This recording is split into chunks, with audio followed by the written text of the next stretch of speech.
ano na eh, may limit eh. Okay, it doesn't matter. Alright. Tandaan mo na lang. But you know, sir, what I need to do is I need to first familiarize myself with the job, the office, the teammates, and everything that I need to do to become successful to the work. First week here, I will not be very productive yet because I need to be familiar with the people, the policies, and all the other requirements that I need to be able to do my job well. So, yun yung gagawin mo. You need to listen first. You need to know what you need to do. You need to be oriented, be aware with your scope. What's my job? What I need to deliver, the deliverables. Yun yung sagot. Yun yung tamang sagot doon. Basta job related yung question. Yung kagaya ng question, what will you do if your teammate is non-productive or non-cooperative? Alright. Okay, so in that scenario, ma'am, since we are working in a team scenario and each one of us have our own deliverables, I will focus on, I have to focus on my deliverables. Okay? I have to work on my deliverables first because that is my basic responsibility with the company. Now, having said that or having known that my teammate is pulling the team down, he's not delivering his deliverables, that is something that that he needs to discuss with our manager, with our team lead. Okay? If the team lead will assign me additional tasks to help him with his work, I will be more than willing to do so. Okay? But I have to, we have to be professional about it, and dapat isipin mo palagi professionalism. Dapat isipin mo palagi you have to go through the proper procedures, proper channels. Kasi yun yung work sa office eh. Hindi mo trabaho na sitahin siya. Kasi hindi mo naman trabaho yun eh. Hindi mo rin trabaho na tulungan siya. That's not part of your work. Your work is to work on what your deliverables are. Now, the responsibility of that is to your team lead or senior. Okay? And kapag binigyan ka ng additional work, you'll do your best to assist with that one, but you will focus on your work first. So, yun. Ibig sabihin ni Daddy, kapag magaling agad dun Correct. sa tao, parang you're trying to please yung interviewer by answering na, pagka ako yan, dapat ganito, iaano ko siya kasi No. hindi siya No. epal agad na gano'n. No. Yung kami ang point ni Daddy, gawin mo yung trabaho mo, Professional tapos ka i-course through mo sa proper channels. may level, may hierarchy. So, kung wala ka naman, kaya sinabi ni Daddy sa'yo, ikaw ba yung team lead doon? Kasi kung office mate mo lang yun, sabi niya, ano mo lang one of your, kumbaga, kasama lang sa team. Hindi naman sinabi ikaw yung leader. Parang kapitbahay mo lang yun. Kaya naman din sa kapitbahay. Wala kang pakialam sa kapitbahay. Isumbong mo siya sa barangay or dito Correct. sa president ng homeowners, hindi ka sisita direct. Tsaka, hindi mo siya dapat isumbong din per se. Yung parang, kasi, hindi chuchu pa ka nun, sumbong. magiging Hindi pa chuchu ka sumbong. naman. Ang ano doon, huwag mo sasabihin yun, i-report ko siya sa team lead. Your team lead, that's part of his job. Makikita niya yung productivity bumababa. So siya, responsibility niya yung to talk to that person. Now, ang rule mo is, labas ka doon. Kung lalapitan ka ng team lead, bibigyan ka ng additional work para tulungan yung person na yon, you'll be more than willing to help out. Pero kung ikaw yung mag-i-initiate na susumbong mo siya, no. Kung ikaw yung mag-i-initiate na tutulungan kita, bro, no. Hindi. Nagmamagaling ka doon. So, dapat, you course everything procedurally. Pag tinanong ka niya, if you're the team lead, what would you do? Yun tama yung sagot mo doon.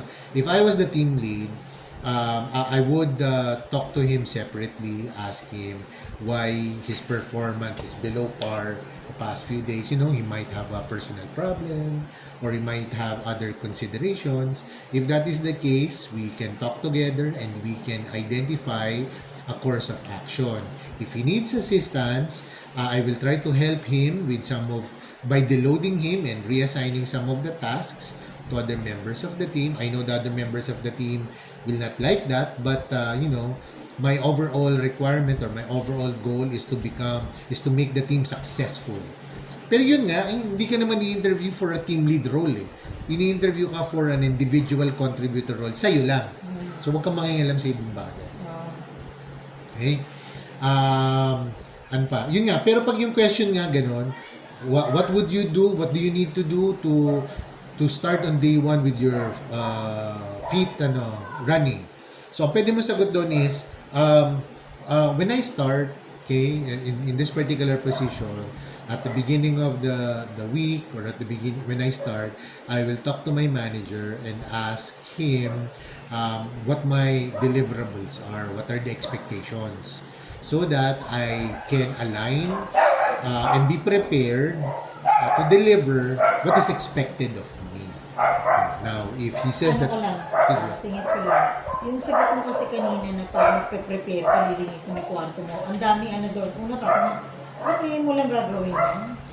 All this time ba? Hindi mo ginagawa on a daily, regular basis?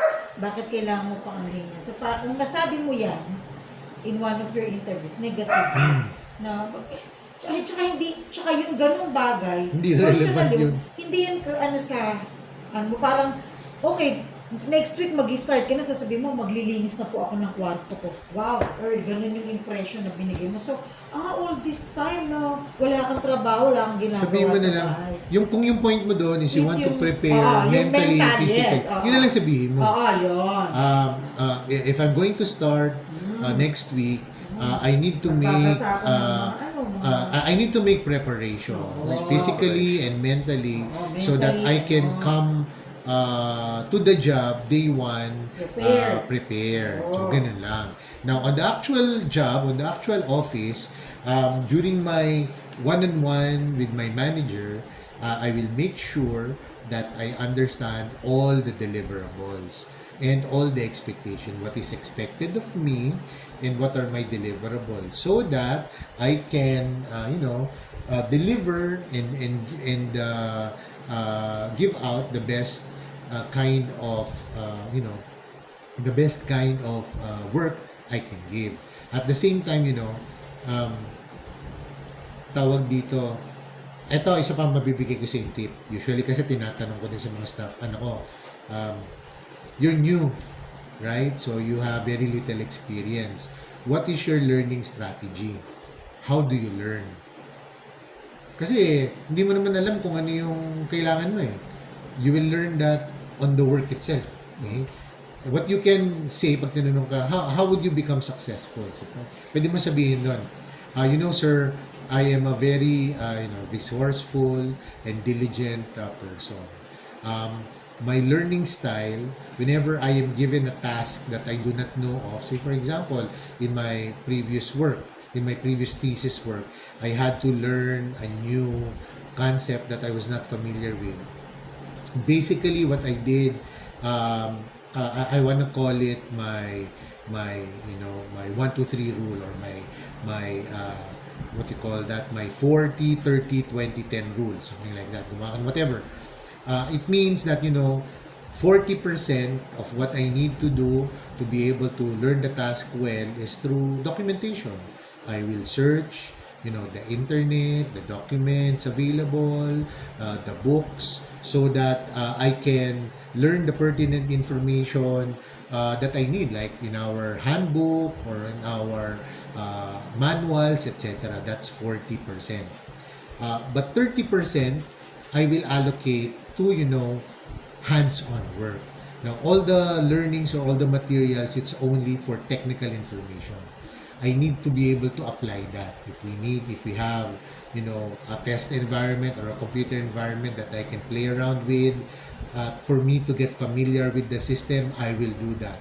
So that's 40 and that's 30%. So that's 70% of what I need to do.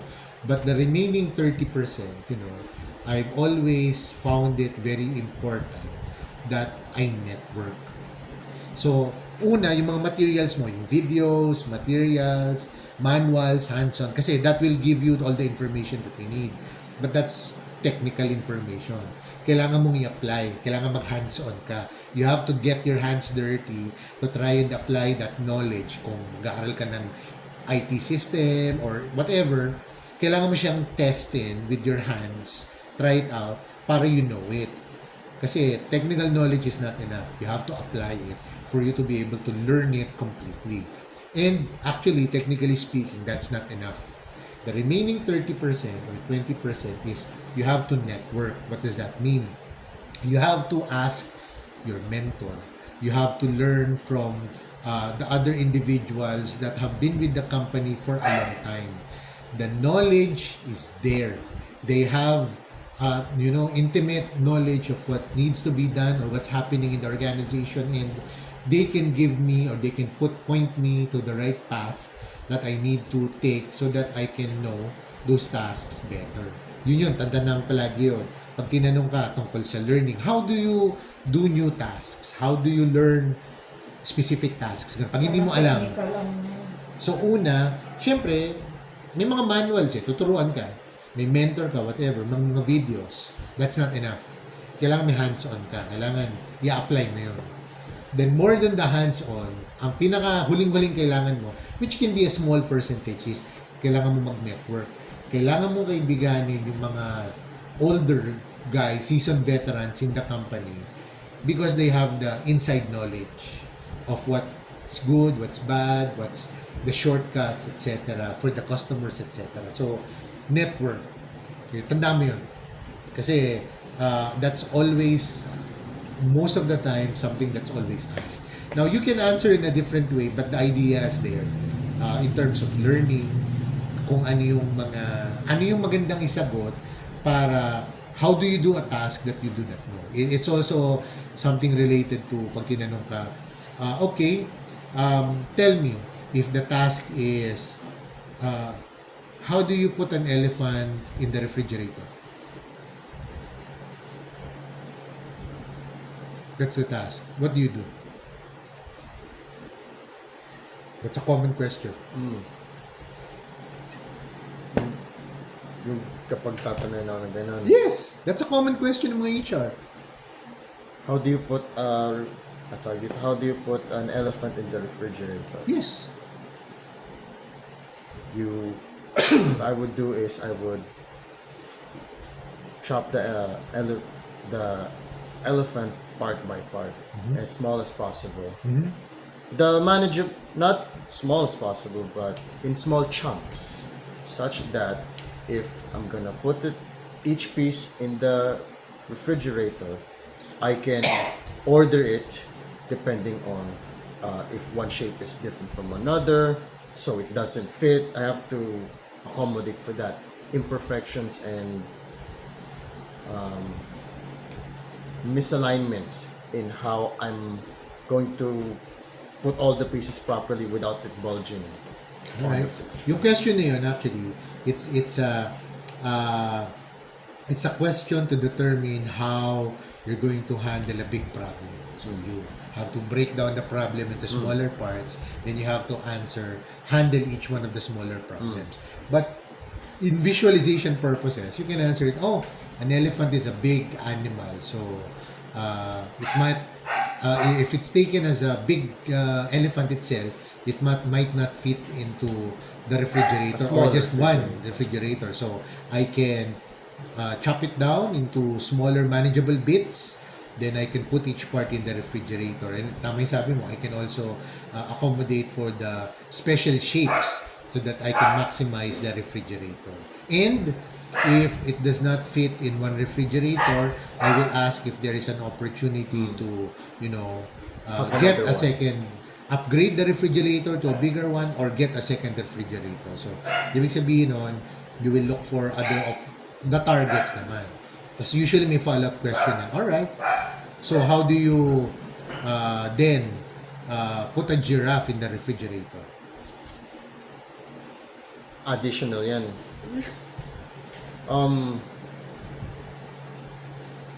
First of all, I would have to get another refrigerator because it's possible that the giraffe won't fit inside the same refrigerator that the elephant was in. So I get another one. Then structurally, a giraffe is not as proportioned compared to an elephant, because a giraffe has a point in which it has a long space and it has a big space. An elephant usually can be broken down in big chunks, including its legs. So having said that, first I can separate the giraffe's neck from its legs, because both portions are slim, separated from the body. Then I can chop each parts the same as before, and upon fitting them in the refrigerator, I can put the legs, the slim sections at the top, and the body below to separate the portions and to make them fit properly. Okay, that's a good answer kasi tama yun. Ang point doon, ng second question na yun is that the elephant problem is different from the giraffe problem. Now, in your first answer about the the elephant, you cut it out into chunks and put it in the ref, and you consider yung mga odd-shaped corners so that you can maximize the space. Now, for the giraffe, the first answer there should be, you have to be a little bit funny. If that's the second question. Oh, I need to remove the elephant first from the ref so that I can put the giraffe in. So, medyo funny yun. But at the same time, tama yung sabi mo, the giraffe is a different animal altogether. It's not as chunky as the elephant. So, I can break it down into smaller pieces at the same time. But, as you know, certain portions of the giraffe are smaller, slimmer, and then the other portions of the body. So, I can put smaller parts together. Ang point doon is, you can start, in problem solving, yung sa giraffe kasi, you have a big problem, cut it into smaller parts, then solve it part by part. Dun sa giraffe naman, it's a big problem din, pero when you cut it up, you can start with the smaller problems first before you dive into the big problems. Kasi you can put the smaller problems or the smaller tasks una together before you jump into the big problem. Okay, so yun yung some of the questions that ask. Okay, so another question is, you're an artist. Right? So, you're an artist. So, if you are asked to design, let's say, for example, a manhole. Okay? You know what a manhole is. Yes. So, in the streets, you have a manhole. All of our manholes are round. Right? Okay? Two things. If you're an engineer, how would you design a manhole? And, why do you think that the manhole is round?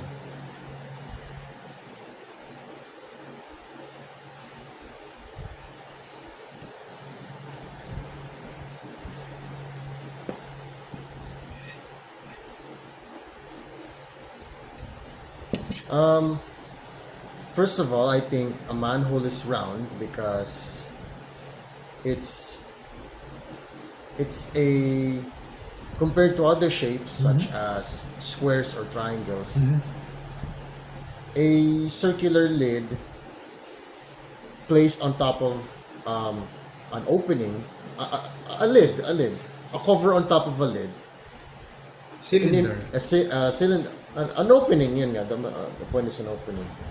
If ever the lid would be bumped into or would be change position, it will still be, the reason why it's a circle is that it won't fall.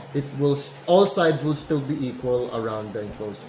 If it was a triangle or a square, some of the angles would be, not aligned with, some of the corners would be not aligned with the opening. So if it's placed on top of if the lid is on top of the hole, then it will leave a section on the ground that's not flat, totally flat. So it could trip people up or it could trip cars. If it's, what you call that, is the strongest shape, yung cylinder. Kasi it distributes the weight evenly. If it's a triangle or a square, yung mga corners, some corner might have more weight than the other or more force than the other. So it will be a point of failure structure. And at the same time, if it's a circle, the top circle or cover will not fall on itself. Hindi siya, pag ginano mo siya, hindi siya malalaglag kasi it's any shape or any form, it will not fall into itself. Hindi siya malalaglag. Pag square, triangle yon, you can find a shape or area na pwede siya malaglag. So that's two reasons. Now, you don't necessarily have to answer that on, ang question lang dun is, think creatively. Why do you think that is? If you're going to suggest another shape, what would that be? You can suggest a shape na similar to a circle. Siguro, ano ba? Could be a hexagon. Pwede rin. Bahala ka na. Basta that's the kind of answer. What else? May mga questions din na that will test your observation capabilities. Okay. So from the moment you came here, to the meeting room, how many floors were in the elevator bottoms? You're going to the 6th floor. Pero alam mo kung ilang floor yung building.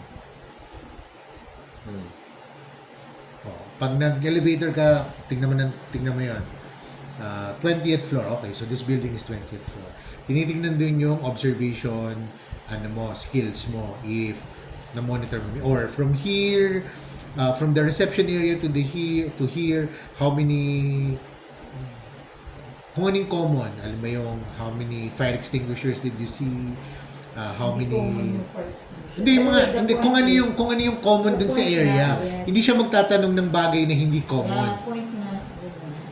Tingnan mo kung ano yung common dun sa area, how many TVs did you see, kung ano yung common na nakikita, hindi mo siya magtatanong ng hindi common. Ang tinitingnan lang dun kung observant ka. Kung nakita mo, ay nice, pero or how many doors did you go through, or something like that. Yung floor usually tinatanong yun. Ang point doon is tinatanong ka, tinatry test kung ano yung observation skills mo. Kung naobserbahan mo ba, or kung nakita mo yung mga ganang bagay, or hindi. What else? Or hindi lang yun, necessarily, halimbawa, may isang corner doon na parang kulay red, kulay violet, or whatever. Basta doon sa area mismo, may something unique, pwede niyang tanongin yun. Ang point lang doon is tinitignan yung observation skills mo. So, something to